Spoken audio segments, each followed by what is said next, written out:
this is an iHeart podcast. Guaranteed human. On eBay, every find has a story. Like if you're looking for a vintage band tee, not just a tee, the band tee. You wore it everywhere until your ex-boyfriend stole it. Now you're on eBay, and there it is. Same tee from the same tour. The things you love have a way of finding their way back to you, especially on eBay. Where else can you find that mint trading card you search for everywhere that's out of print? Or your first car, the one you wish you'd never sold? It has to be eBay. Shop eBay for millions of finds, each with a story. eBay. Things people love. With no fees or minimums on checking accounts, it's no wonder that Capital One Bank Guy is so passionate about banking with Capital One. If he were here, he wouldn't just tell you about no fees or minimums. He'd also tell you about how Capital One cafes are open 7 days a week to assist with your banking needs. Yep, even on weekends. It's pretty much all he talks about. In a good way. What's in your wallet? Terms apply. See CapitalOne.com/bankguy. Capital One N.A. member FDIC. Welcome to Stuff You Should Know, a production of iHeartRadio's How Stuff Works.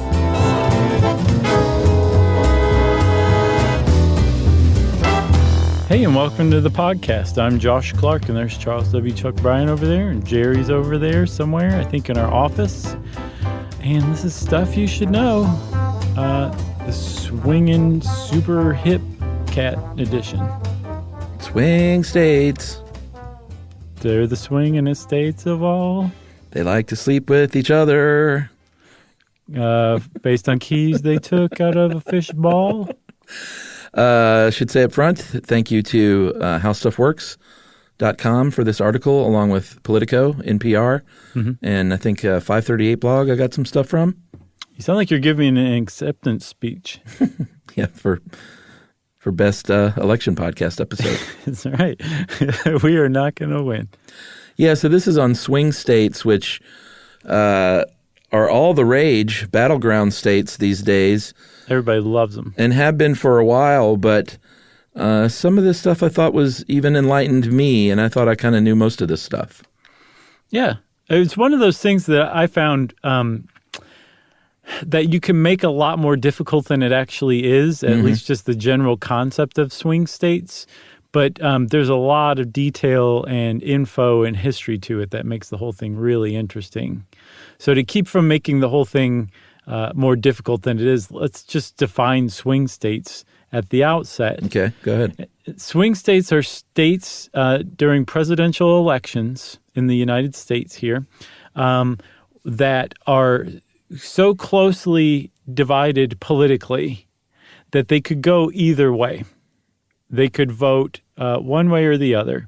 And based on a lot of, governmental ins and outs that we'll go over, depending on which way they flip, they could make or break a presidential campaign and elect the president or deny somebody else the presidency at the same time even. They can do both. That's right. And I'm glad you said that, because more than anything else in this episode, we want to drive, or I want to drive home at least. I'm sure you're on board. Okay. A swing state is not just a state that is very closely divided politically among its constituents, and it just could go one way or the other. It is a state where there are enough people in that state who can be persuaded to change who they vote for, that it can make a state go one way or the other. We're talking down to the thousands or even hundreds of votes. Right.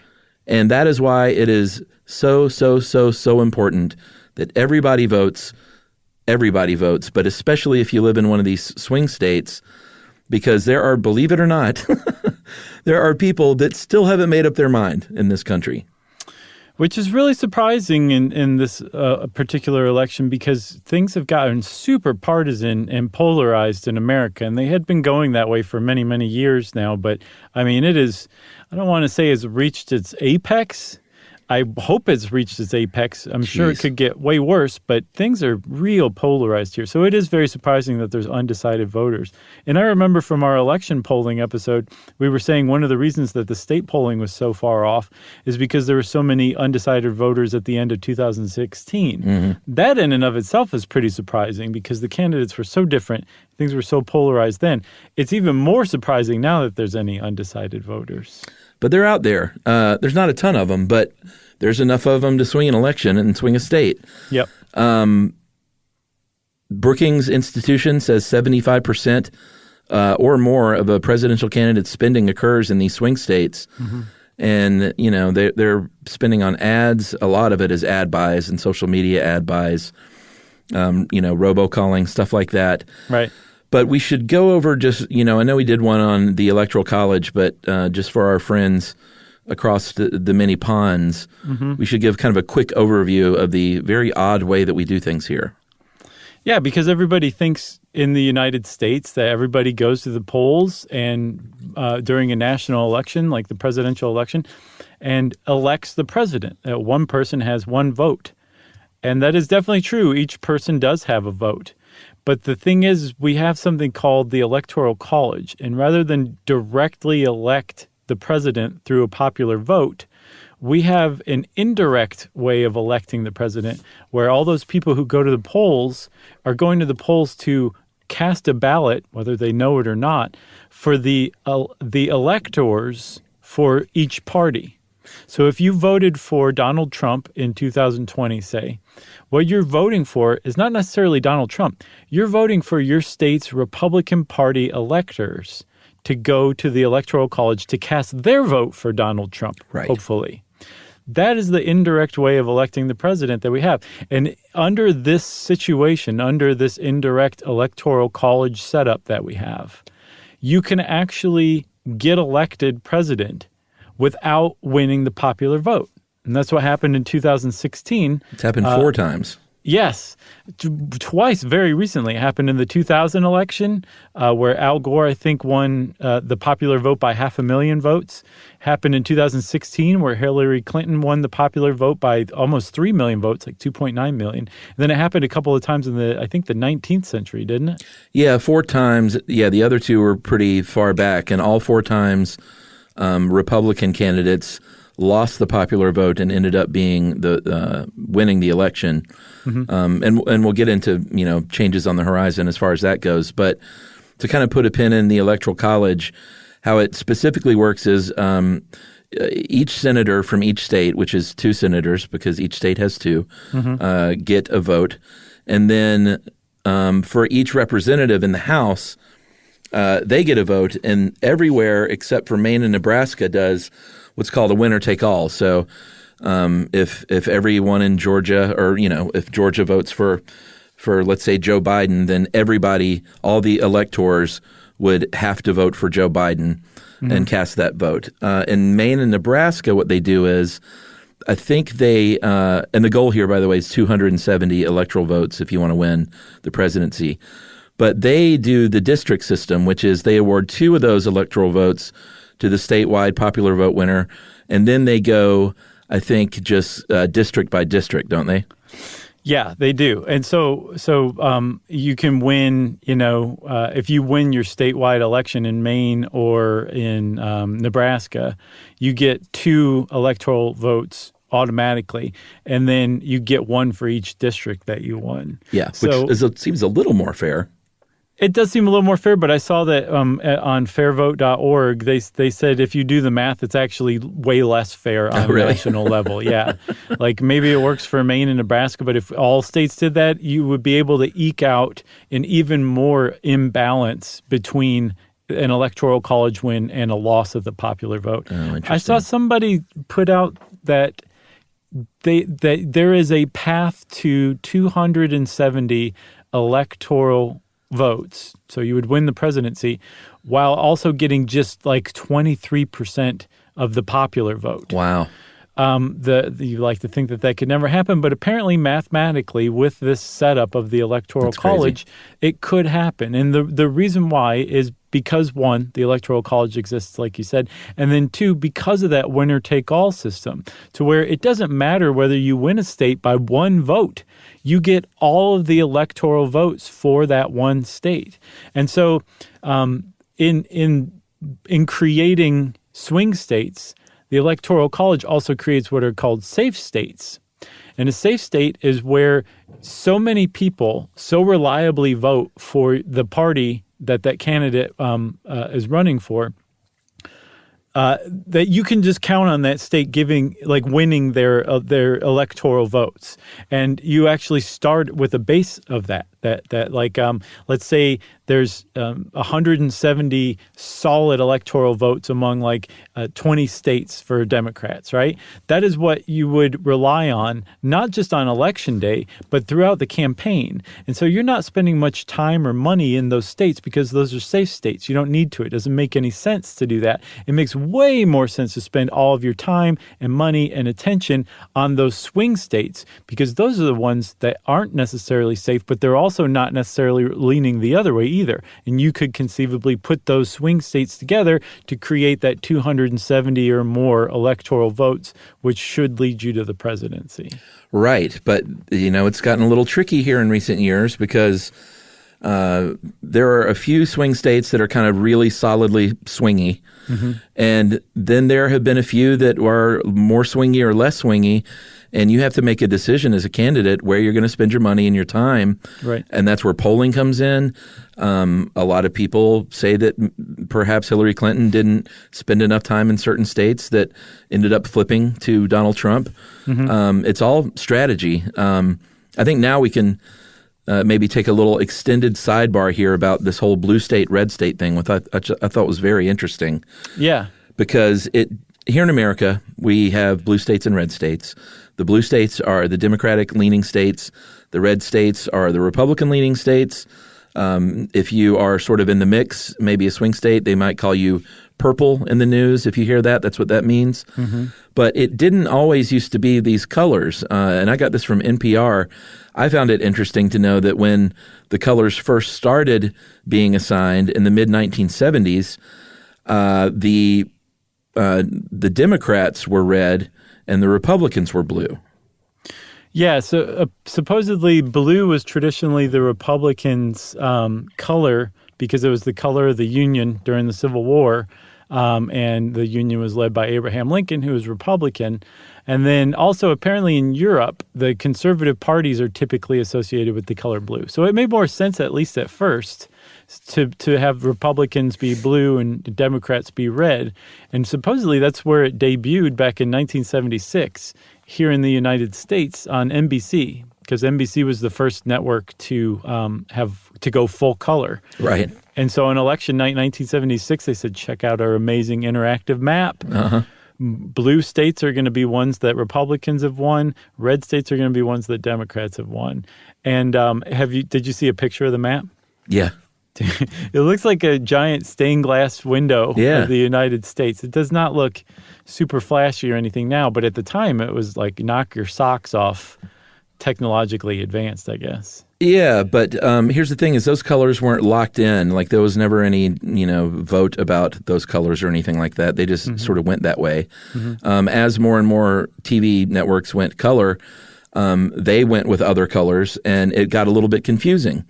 Depending on which network you were watching, you might see different colors representing different parties. I think always red and blue, but they were kind of flip-flopped. Yeah. And it wasn't until 2000, and the Washington Post, they credit Tim Russert. I think the late Tim Russert, he passed away, didn't he? Yeah, unfortunately, yeah. Yeah, they credit Tim Russert with kind of locking in what we now know as blue states and red states, blue being for Democrat, red for Republican, during the 2000 election between Gore and Bush. And these colors are important because it's and one of these writers in here, what's his name, Bill Bishop, he's from Texas. He wrote a book called The Big Sort. And he kind of makes a really good point that it's become a shorthand of not just a leaning of a state, but sort of a lifestyle. Like you hear things like, it's a really blue neighborhood or a red community. Mm-hmm. And you kind of know that's shorthand for a certain thing in this country now. Yeah, and part of the problem with especially designating entire states as like red or blue is that it makes it seem like there's this homogenous group that the whole state thinks that way.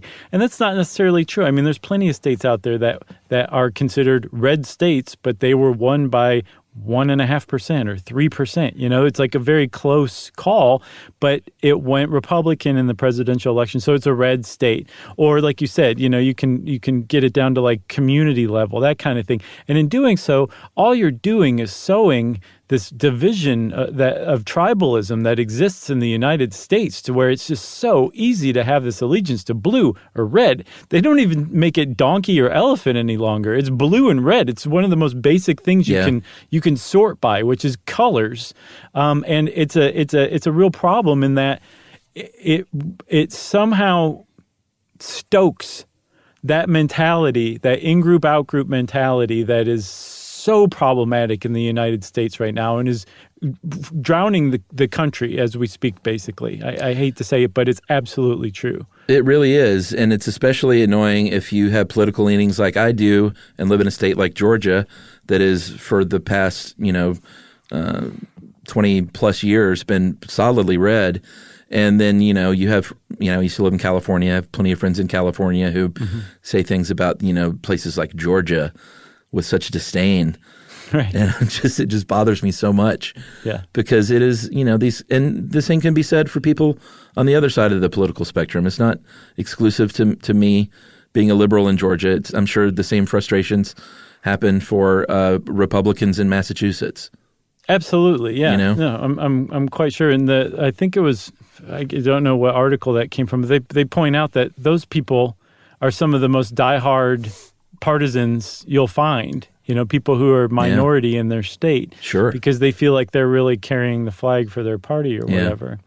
But yeah, it's a real problem. It takes away all nuance, and it also makes people think like, oh, you're from a red state, I can't work with you. My constituents won't like it if I work with you, red state person, rather than you're from Wisconsin and I'm from California. Let's figure out how to make this highway bill make more sense, kind of thing, Yeah, Emily and I have a lot of conversations about the lack of nuance in today's world. And I think that's one of the biggest problems we have going on right now. Nuance has been lost and everything is carved very much into red and blue and black and white, and it's sad. And what another thing that makes it sad too is it's not just like that's just appealing to the lowest common denominator. It activates in all people, including brilliant, intelligent people who are otherwise normally level-headed.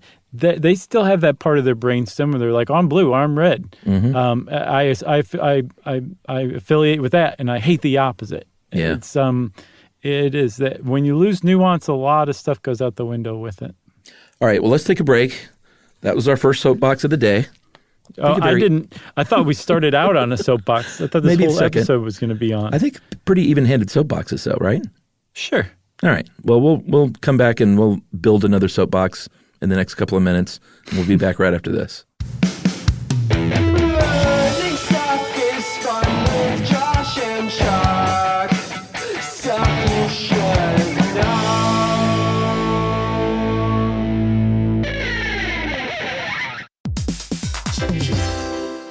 If you own a home, you already know stuff breaks. It's not if, it's when. And somehow it's always like the AC in July or the fridge right after you go to the grocery store. That's why you always hear people say they don't make appliances like they used to, because it's kind of true. That's right. Good thing there's American Home Shield. With an AHS home warranty, they can help fix major home systems and appliance breakdowns like your AC, plumbing, or fridge. And if they can't repair your covered item, they'll replace it, no matter how old it is. And that's huge, because fixing an AC can cost a lot. Like, hey kids, our vacation is canceled a lot. Plus, as a benefit to select plans, you can get real-time video help from live repair experts to troubleshoot home hassles at no extra cost. Listen, everybody, home ownership is already stressful enough. No need to upset your wallet. So check out American Home Shield now and get 20% off any plan at ahs.com/SYSK and see promo details. See ahs.com/contracts for coverage details, including service fees, limitations, and exclusions. American Home Shield. Don't worry, be warranty.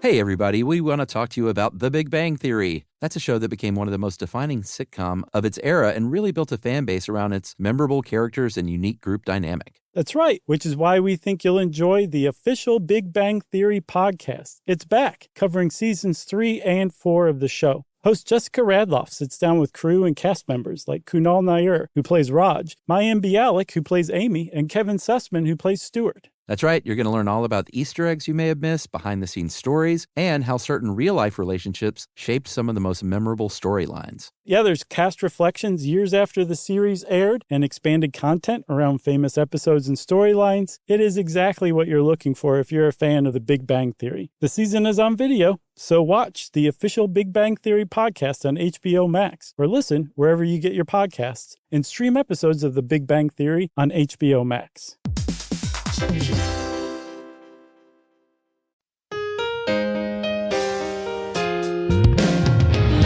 things with Chuck and Chuck. Learning all the things, stuff you should know. Okay, so we're back on swing states, right? And Yeah. I think we should kind of talk about how they swing, or how they have swung or swanged recently, because with swing states, like you kind of get this idea that they're the same all the time, and that's just not the case, especially not lately. It seems like 1992 and 2016 were both watershed years as far as just completely recoloring the electoral map. And in 1992, Bill Clinton did it, and in 2016, Donald Trump did it, and it just surprised everybody both times. Yeah, 92. And if if you're our age or younger, you might not have been super hip to politics when you were in high school, let's say, or early college, and you may not know that there was what was called a red wall.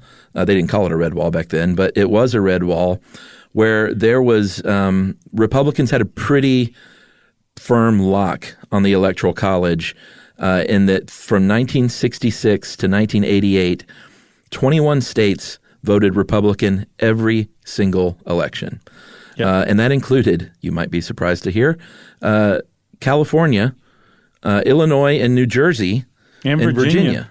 And here's the one that's going to really make your heart stop. Vermont. Yeah.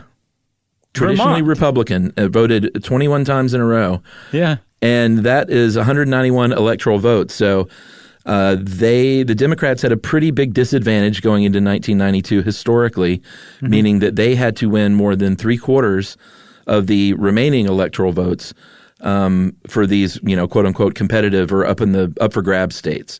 And that's not counting D.C., which Democrats have always got a lock on. Yeah, for the last 14 elections, D.C.'s always gone Democrat, right?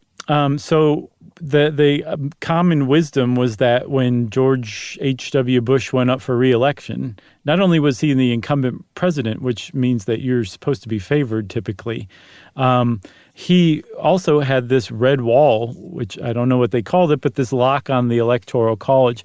And it was presumed that he was probably going to win. And then Bill Clinton came along, and he flipped 9 states from that red wall. Yeah.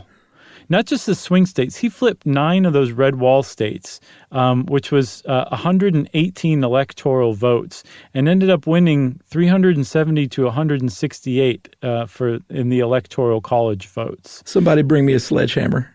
Nice. That's basically what he did, though. I mean, it was pretty unprecedented, and like you said, just flipped the political thinking in this country on its ear. And flipped them so hard that California, Illinois, New Jersey, and Vermont haven't voted Republican since the 1992 election. Yeah, so really reshaped the map. Yeah, he flipped those Republican lock states into Democrat lock states. That's right. And now they call it the blue wall, and they do call it the blue wall now because blue is firmly ensconced as Democrat. And there are 18 states supposedly among this blue wall, along with D.C., that have voted Democrat in each of the most recent 6 elections from 92 previously from 92 to 2012. Right. And that's when Trump came in and flipped it on its ear once again. Yeah, so he flipped some traditionally Democrat strongholds like Wisconsin, Michigan, Pennsylvania, and he did so by, first of all, energizing voters that hadn't really been seen at the polls very much, like voters without a higher education diploma, a lot of rural workers, especially blue-collar workers who had been lifelong Democrats, went out and voted for Trump. and ended up taking, I think he flipped more than just those 3. Oh, yeah. He flipped 5, Maine and Minnesota. No, I'm sorry. He flipped those 3, and that's how he won the Electoral College. But he almost won Maine, and he almost won Minnesota. Right. And both of them were pretty strong Democratic states. Minnesota hadn't voted for a Republican in like 50 years. Yeah. And he came close to flipping that. And so here's the thing. We're talking about all these states being flipped because when a state gets flipped in an election, especially if it's kind of close or narrowly held rather than flipped, that state is probably going to be a battleground or swing state in the next election. Yeah, so if you're wondering, I mean, we'll list out the swing states and sort of end that drama right here, but if you're wondering if you might be in a swing state, it has to do with quite a few things. Obviously, the voting history there being predictable. If you voted for a long, long time for a specific party, you're probably not a swing state. If your demographics in that state are traditionally really support the same candidate, then you're probably not going to be a swing state. Mm-hmm. The fact is that most voters in most regions of the country, or most regions of the states in this country, they vote based on, they have really different opinions based on the experience of just literally the physical place where they live. Right. So like the rural voters typically go GOP or Republican, whereas people in metropolitan areas, major metropolitan areas, frequently go toward the Democrats. And they have different experiences based on their geography. And depending on how balanced that is, how big the metropolis is, how big the rural area is in a state, compared to whatever metropolis or capital is there, that can make that state a swing state. Like North Carolina is a really good example of that. Yeah. There's a lot of highly educated tech types, scientific researchers who live in the research triangle in North Carolina. But there's also a ton of rural voters, too, who are active in politics, and those two balance each other out. And so North Carolina is very frequently a swing state in presidential elections because of that. Yeah, and, you know, I want to be clear. We're not like disparaging people who don't have college diplomas. There are all kinds of ways to be smart. There are a lot of people with college diplomas that can't change their oil on their car or build a fence. And those are other types of smarts, and there are all different ways to be smart. Yeah, I'm not saying that at all. No, but of course I think not. if you listen to our election polling episode, a divide between college-educated and non-college-educated voters was created in 2016, where it hadn't been there before. Exactly. And now that is a major part of American politics. Right. So along with North Carolina this year, and again, you know, this is what they expect to see. It could be turned on its ear once again, and states could be in the mix that we didn't even forecast. You never know. But right now they're saying that North Carolina, Arizona, Florida, always. Florida's so important. Yeah. Michigan, Pennsylvania, Wisconsin. Some people say New Hampshire. Some people say Georgia. That's a big one. That's a big one. Georgia hasn't voted for a Democratic presidential candidate, I think. I mean, has it been since Clinton? Yeah, that's what I would say. Since 92. Mm-hmm. And I think Texas, remarkably, and Georgia have both drifted left by 4 points with each of the last couple of elections. Mm-hmm. And they're saying that, you know, it's going to be very tight in Georgia. And I don't think anyone is anticipating that it will flip. Right. But it's purple and in the mix for the first time in a long time. Yeah, which is really saying something because, I mean, in Georgia for many years, if you were a Democrat, it just did not matter. Like, you just didn't need to bother to vote. And that's a big problem with swing states in the Electoral College that we'll talk about. And you mean that metaphorically, by the way. Right, exactly. But I mean, there's this whole concept of a wasted vote in a safe state for the opposition party. Their vote's wasted. But we'll talk about that later.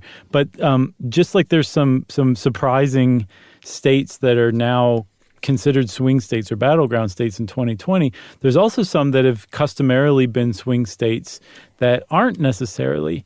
And the big standout one for that is Ohio.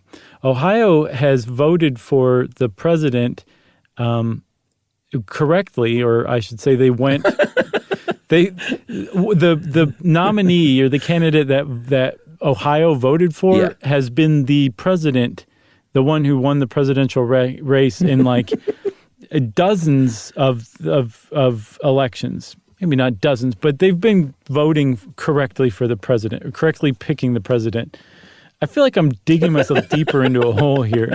Anyway, what that says about Ohio is that, wow, Ohio is like really a thinking group, politically speaking, because we have had Republican presidents and we have had Democrat presidents throughout the last few decades. And Ohio has, voted differently just about every time. And that says that Ohio is a longstanding swing state. Well, Ohio was flipped in 2016, and there's a lot of political observers who are like, Ohio now leans conservative. Yeah. It's now a red state. And that's a really surprising turn of events for 2020. Yeah, I think Colorado, Ohio, and Virginia are three of the traditional swing states that have been taken off that list. Mm-hmm. Arizona and Georgia. I don't think Texas is officially on the list at all, but I think because Texas has always been so solidly conservative, for it to eke towards the Democrats at all just makes a lot of hay. Yeah. So there's a lot more talk about it on the news and stuff like that. Right. Because there's so much media influence, and I think that the liberal media probably thinks that, oh, Texas is leaning. Maybe we can help push them over the edge if we talk about it all the time. Yeah, probably. Because that's how things work if you listen to the polling podcast.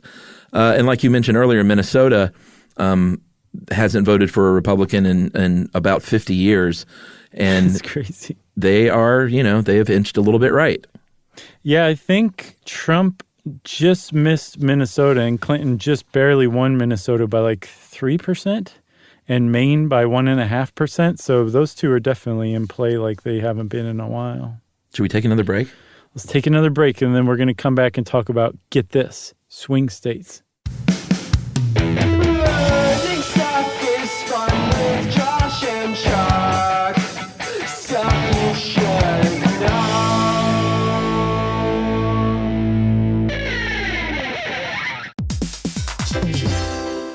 If you own a home, you already know stuff breaks. It's not if, it's when. And somehow it's always like the AC in July or the fridge right after you go to the grocery store. That's why you always hear people say they don't make appliances like they used to, because it's kind of true. That's right. Good thing there's American Home Shield. With an AHS home warranty, they can help fix major home systems and appliance breakdowns like your AC, plumbing, or fridge. And if they can't repair your covered item, they'll replace it, no matter how old it is. And that's huge, because fixing an AC can cost a lot. Like, hey kids, our vacation is canceled a lot. Plus, as a benefit to select plans, you can get real-time video help from live repair experts to troubleshoot home hassles at no extra cost. Listen, everybody, home ownership is already stressful enough. No need to upset your wallet. So check out American Home Shield now and get 20% off any plan at ahs.com/SYSK and see promo details.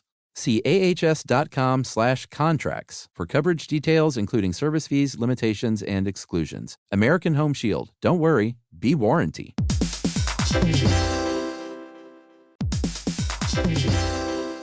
Hey, everybody, we want to talk to you about The Big Bang Theory. That's a show that became one of the most defining sitcom of its era and really built a fan base around its memorable characters and unique group dynamic. That's right, which is why we think you'll enjoy the official Big Bang Theory podcast. It's back, covering seasons 3 and 4 of the show. Host Jessica Radloff sits down with crew and cast members like Kunal Nair, who plays Raj, Mayim Bialik, who plays Amy, and Kevin Sussman, who plays Stuart. That's right. You're going to learn all about the Easter eggs you may have missed, behind-the-scenes stories, and how certain real-life relationships shaped some of the most memorable storylines. Yeah, there's cast reflections years after the series aired and expanded content around famous episodes and storylines. It is exactly what you're looking for if you're a fan of The Big Bang Theory. The season is on video, so watch the official Big Bang Theory podcast on HBO Max, or listen wherever you get your podcasts, and stream episodes of The Big Bang Theory on HBO Max.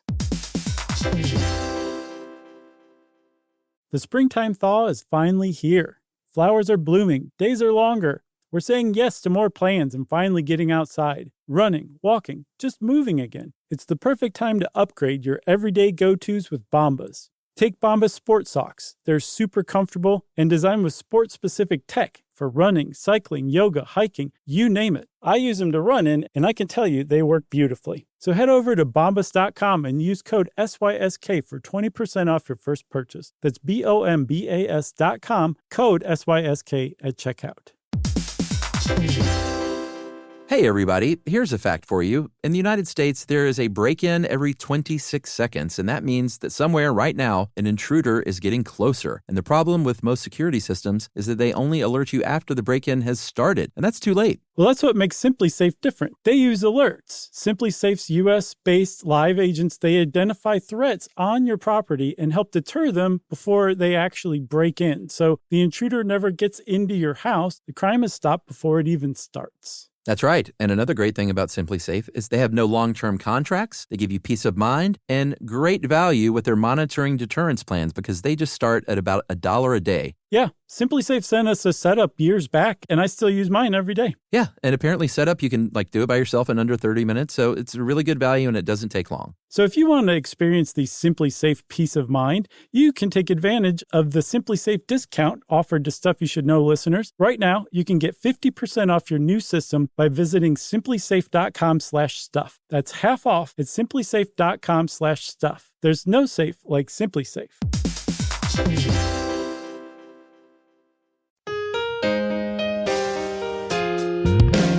Learning things with Chuck and Chuck. Learning all the things. Stuff you should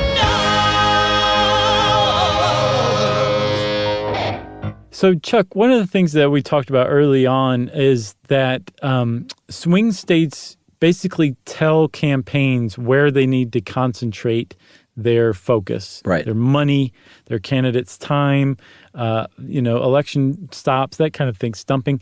And they do that. Like that's where the vast majority of the money goes, is it's the advertising campaigns in these swing states. Florida's a really good example of a long-standing swing state that gets tons and tons of advertising money. Yeah, Florida is such an interesting state to me because it's really hard to pin down politically. Mm-hmm. And I think it's because I think more so than almost any other state except maybe California, I feel like there are more versions of Florida than almost any other state has versions of itself. Absolutely. And it's not, Florida's not small. It's not the size of California, but, you think about the Gulf Coast and then inland from the Gulf Coast. Very different people. Yeah, the people inland wouldn't be caught dead in Floribama. Yeah. You think about Miami Beach and that area and Key West and Fort Lauderdale. And then you've got the interior of like the Tampa Clearwater area, which is really different. And then let's not forget about the most magical place on earth, Orlando. Well, you've got Orlando, and then you've also got up in the north, borderline Georgia, you have places like Jacksonville and St. Augustine, and just Florida has so many different kinds of places within its own state. It doesn't surprise me that it's really hard to pin down politically because it's hard to pin down just sort of culturally, I think. Right, and because you have so many different places that geographically inform the voters that are so demographically diverse, all in one state, then that, of course, is going to be a swing state. And Florida probably always will be a swing state just for those reasons. Yeah, the retirees are a big they always point to retirees in Florida, traditional conservatives, but apparently the youngest three generations amount to 54% of registered voters there now. So that's surprising. Yeah, I guess the sad way to say it is that many of these people are dying. Yeah. Surely. There's an elderly population is going to eventually die off. Then you got a younger population that's eventually going to age into it. But it seems like right now, the elderly population in Florida has been losing ground numbers-wise, while the younger populations have been gaining ground. That's right. They're coming after you. It's good for a state because you need all those young people to work to take care of all those old people. Sure. So Florida gets a tremendous amount of attention, a lot of money, a lot of campaign visits, all that stuff. And because it's a swing state. All swing states get that kind of stuff in presidential elections. But people in other states, especially in solid states that have gone one way for many, many election cycles, those people say, well, hey, what about us? We Yeah. want attention. We want these campaign stops. We have things that are important to us that we want to talk to you about and hear from you about. We don't care about Florida. We care about Idaho. So come to Idaho and talk to us in Idaho. And the candidate usually says, like, I don't even know where Idaho is. Please leave me alone. I'm trying to pay attention to Florida, and you're being very distracting right now.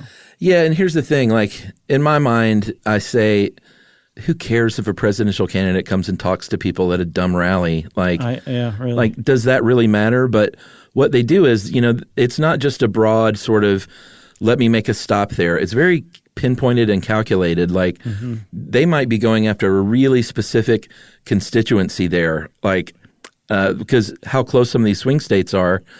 And they might say, you know what, if we can get auto workers to vote for you, we'll be set. Or if we can get people that work on public roads and infrastructure flipped our way, then we can win by 1,000 votes. And so they may make pit stops in these states to go to the factory. I mean, that's why you do that stuff. It's not just to, it's all just very calculated and very specific. Right, because the viewer on TV is like, hey, I work in a factory, and they're in Right. a factory right now. They must mean that they really identify with my needs and wants. Well, true. And that's someone from another state that also just happens to work in a factory. But the people in that state feel like, wow, they're here to talk to the coal miners. Right. I can't believe they came to Michigan. No one ever comes to Michigan on purpose. Hey, we went to Michigan on purpose. Once. We haven't ragged on Detroit in a long time. No, it's been a while, but that's really what we're talking about. Michigan is code for Detroit when you're talking about not going to Michigan. But it's just interesting how pinpointed and how just like razor sharp and focused and laser focused campaigns are these days, with talking to very specific groups of people. If they think they can win 1,000 votes out of a state, that could make a difference. It can, because again, here's why. Literally 1,000 votes could make the president in a state because of that winner-take-all electoral votes. Whereas if like those states use the district system, like Maine and Nebraska, if you won 51% to 49%, you might get half of the delegates and they get the other half, basically. But the fact that it's winner take all is that, yeah, those extra 1,000 votes really count in a good-sized state for 10 electoral votes, 20 electoral votes.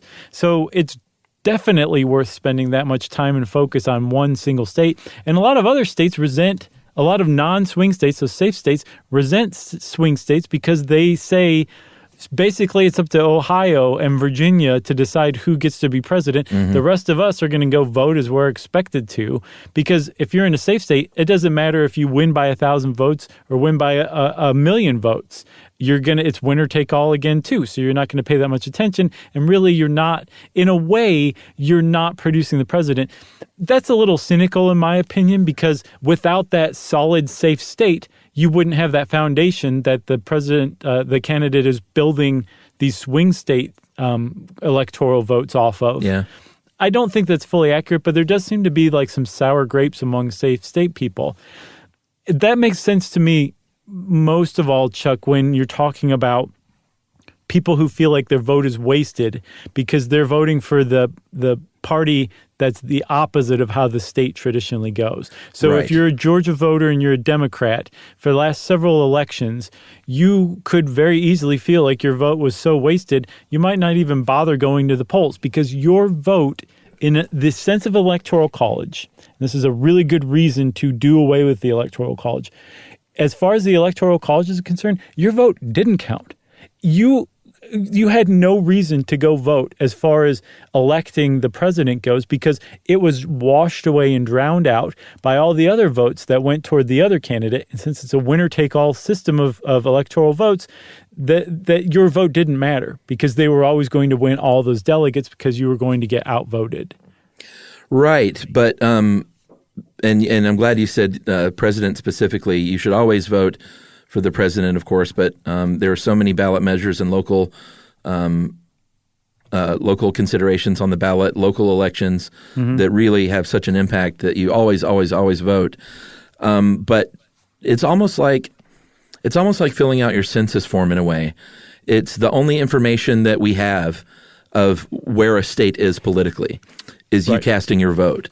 Yeah. So if you cast your vote in Georgia like I do and Donald Trump wins Georgia again, it's not a wasted vote because the Democratic Party will look up the numbers and say, wow, like they're doing now, look how many, Stacey Abrams almost got elected. The first African-American female governor in the United States almost won in Georgia in an election that many people thought was undermined by the Republican candidate with voter suppression. And that was a big deal. So now that's why so much attention is on Georgia, because it's like you're filling out your little census thing. You're casting that vote and they're saying, okay, well, Georgia's in the mix now. We're going to campaign in Georgia more. Plus, also, there's another really good reason to vote in those situations as well. Like I'm sure other voters in Vermont who felt like they were probably wasting their vote in 1992, but they went dutifully to the polls and exercised their real basic important right as a citizen, their right to vote. And Bill Clinton ended up flipping the state. Had those people been like, it's just a wasted vote anyway and stayed home, that state wouldn't have been flipped. Right. And the same goes for Wisconsin or Michigan for Trump in 2016. So there's a lot of good reasons to go out and vote, even if you feel like your vote is wasted. It's just too cynical, and I understand, especially during the coronavirus pandemic, things are definitely different. But under normal circumstances, especially, the idea of just staying home and not voting, unless you're protesting against your party's candidate, that's different. But then go right in a candidate. Okay, sure.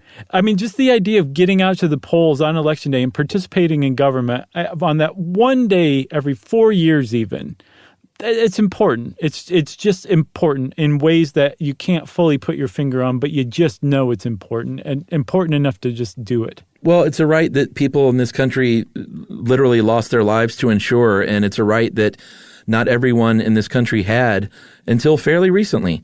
Yeah. And so it would be a very sort of privileged, I know that word is thrown around a lot, but it's a truly privileged frame of mind to think, why bother voting when so many people in this country, women and people of color, didn't even have the right to vote in within the last 100 years. Right. So that's something that's the only thing that really burns me up. Vote for whoever you want to vote for, but if you sit at home and you don't even vote, then just get out. And you know what, Chuck? Yeah, vote or die, as P. Diddy says. Was that P. Diddy? Yeah. So one other thing that really has grabbed me in the last several years is the idea, when I was a younger lad, I was like, voting doesn't even matter. It doesn't count. Everything's controlled by the Illuminati anyway. Yeah, so you were a young cares? anarchist. Right. So the idea that the Russians are meddling in our election and that the candidates take the election so seriously and super PACs raise so much money to spend to try to sway people's public opinions. The idea that actually happens in real life, to me, goes to support the idea that your votes actually do count, that voting really does matter in the United States still, and things are not so thrown off course and controlled and under the thumb of people who are really pulling the strings and calling the shots, that actually doesn't exist, that in reality, voting matters. And I think that the threats to voting that we've seen over the last several years have really kind of driven that home for me. Yeah, and you know what? By the time this comes out, there'll be a couple of months to go before the election, or actually maybe 1 month to go. Check your voter registration. Make sure you know where you're going to vote. If you're voting early, make sure you understand that. If you're voting absentee or by mail, make sure you fully understand how that all works. Don't be surprised on Election Day. You don't want any surprises. You want to make sure you know exactly how you're going to vote and that you can ensure that you can vote. Absolutely. Go to USA.gov to check out voter registration and to make sure that you are, to confirm that you're registered to vote. I still check. Yeah, I checked recently too, and then I tweeted it out on the Stuff You Should Know podcast Twitter platform too. Totally. And we should put a bow on this one by talking a little bit about the National Popular Vote Interstate Compact. You read my mind. And this, the NPVIC, this is a group of states that advocate for a different plan moving forward. These are states and people that say, How can a candidate win by 3 million votes or 500,000 votes and not be president? Because that is clearly not the will of the people. We have a broken system. Let's get rid of this electoral college. And right now there are Washington, Oregon, California, Colorado, New Mexico, Vermont, New York, Massachusetts, Connecticut, Rhode Island, New Jersey, Delaware, Maryland, D.C., and Hawaii are all signed up in a past legislation to enter this compact, with several more pending. Ohio, Pennsylvania, South Carolina, and Virginia are pending. Right. And so what this compact says is the state signs on to the compact that says, under normal electoral college rules, we give our electoral votes to whoever wins the statewide ballot. Instead, we're going to give it to whoever wins the national vote, the national popular vote. So even if, say, Joe Biden loses Idaho, if Idaho was signed on to this and this thing were in effect, but he won the national popular vote, Idaho would give its electoral votes to Biden, so that the states are going to follow the popular vote and basically go around the electoral college not abolish it. by using the electoral college. Yeah, because you can't abolish it. It would take a constitutional amendment and ratification by 38 states, I believe, to get rid of the electoral college. This requires none of that. It's the states signing on to go around the electoral college by using the electoral college. And I mean, we should say too, the electoral college is part of the framers' vision for the Constitution, but they specifically added this provision to keep the popular vote from selecting the president. They wanted to keep this elite group of politicos in charge of who actually picked the president. And they created the electoral college to get in the way of the popular vote. Yeah, it's interesting. It really is. So that's swing states, eh? That's swing states. If you want to know more about swing states, start reading up on swing states, start reading up on politics. It's pretty interesting stuff. And like we said earlier, go vote. Just vote. And since I said that, everybody, it's time for listener mail. This is from McKenna Bridge, and this is in defense of baby carrots. Just like Chuck, the thought of baby carrots disgusted me in the past, conjuring up images of towering piles of food waste that I imagined were the byproduct of these smooth little suckers. But we got it all wrong, my friend. While the baby carrot is, of course, a very manicured and aesthetically pleasing version of the real carrot pulled straight from the soil, their invention basically changed the entire carrot industry forever.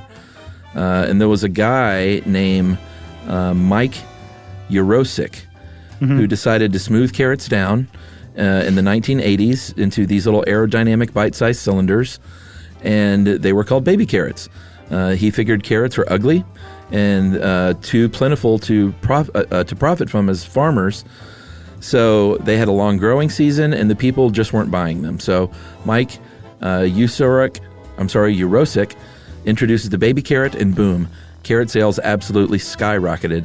And even today's baby carrots frequently top the list for the largest share of supermarket sales. Wow. Asking about the peels, guys?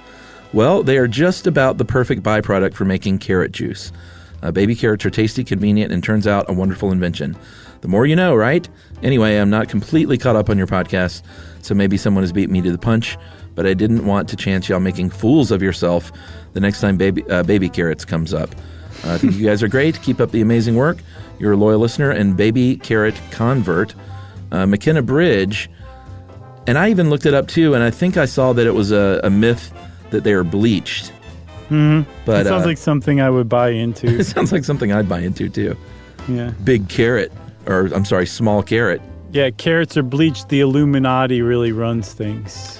So, that I haven't fully vetted all that, but that's what McKenna Bridge says, is that they really turned around carrots as a whole, and that they do use those shavings. That's really for something. Carrot juice, is what she says. Well, McKenna, that was really great stuff. Thank you for trying to keep us from making fools of ourselves again. It's not going to work. No, it won't stick. If you want to get in touch with us like McKenna did, you can send us an email to stuffpodcast@iheartradio.com. Stuff You Should Know is a production of iHeartRadio's How Stuff Works. For more podcasts from iHeartRadio, visit the iHeartRadio app, Apple Podcasts, or wherever you listen to your favorite shows.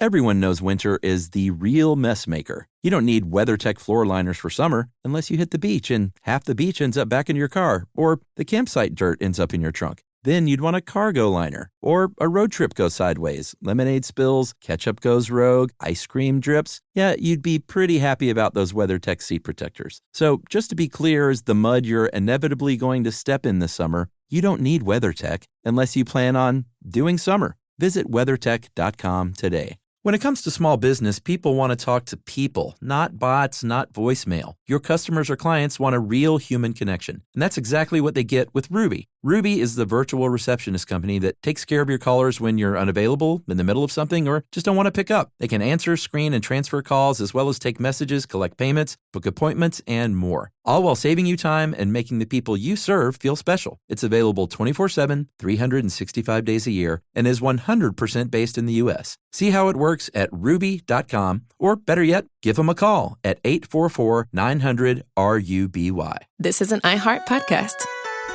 Guaranteed Human.